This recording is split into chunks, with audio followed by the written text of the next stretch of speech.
Namaskar. I'm Holly Kastora, a senior certified Iyengar yoga teacher, and today we're practicing Adho Mukha Virasana and Adho Mukha Svanasana for those of you with carrying angles, but also very useful for anyone with shoulders. So that means everyone.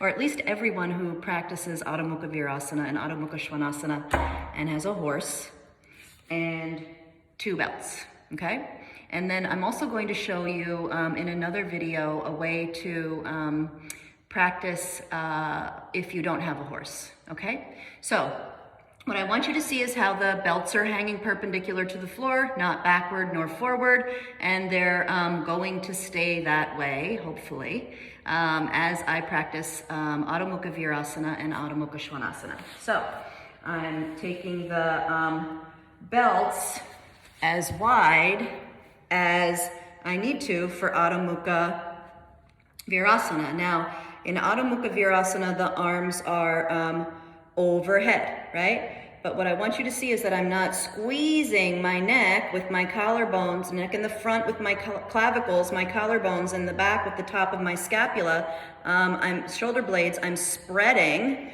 the clavicles and the top of the scapula away from the front of my neck and the back of my neck so that the center of my throat is a wide open channel where the intellect of the head can merge in the sea of the core of divinity, the intelligence of the heart. Okay, so also these belts are equidistant to the floor, right? And I'm taking the bottom of the elbow, like right below the elbow, which is the top of the forearm, into the belt, the top of the back of the forearm into the belts. These belts need to come in slightly. There they were. There they go. Okay, and see how my forearms, my wrists and my palms are turned up to face the ceiling. Now, I'm going to take my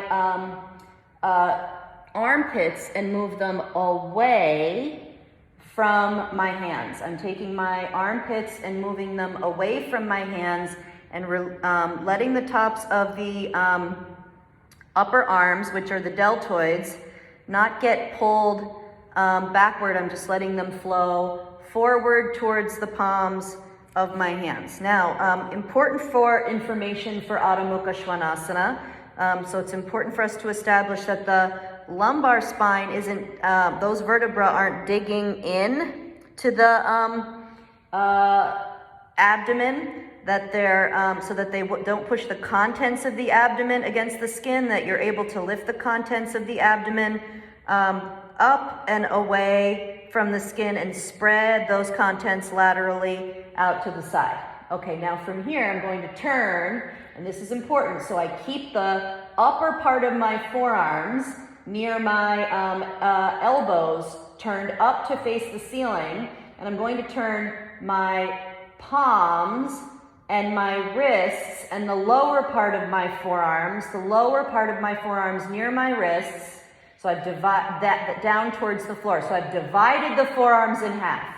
So the upper part of the forearms is resisting up and away from the floor as the lower part of the forearms, the wrists and the hands, have turned down towards the floor. Now I'm going to lift my knees up, take my elbows back for a moment just so that I can get my palms down to the floor, and then I'm going to lift my knees up off the floor. Okay, now from here, I look to see how much do I need to take my palms forward so that my elbows are underneath the bar and the, need to go a little further forward, and the belts are hanging perpendicular to the floor. Now watch the armpits. I'm not going to let the bottom of the armpit come towards the elbows, right? Because then I won't feel the traction action that the belts are providing. I'm moving the top of the armpit to the bottom of the armpit and lifting the armpits up towards the side ribs. I lift the side ribs up towards the waist and the waist up towards the hips. And I'm keeping my heels up so that I can keep my thighs up and my hips up. The lower spine is lifting up, the lumbar area is lifting up and away from the thoracic area. And then with an exhalation, I bend my knees and come back to Adho Mukha Virasana.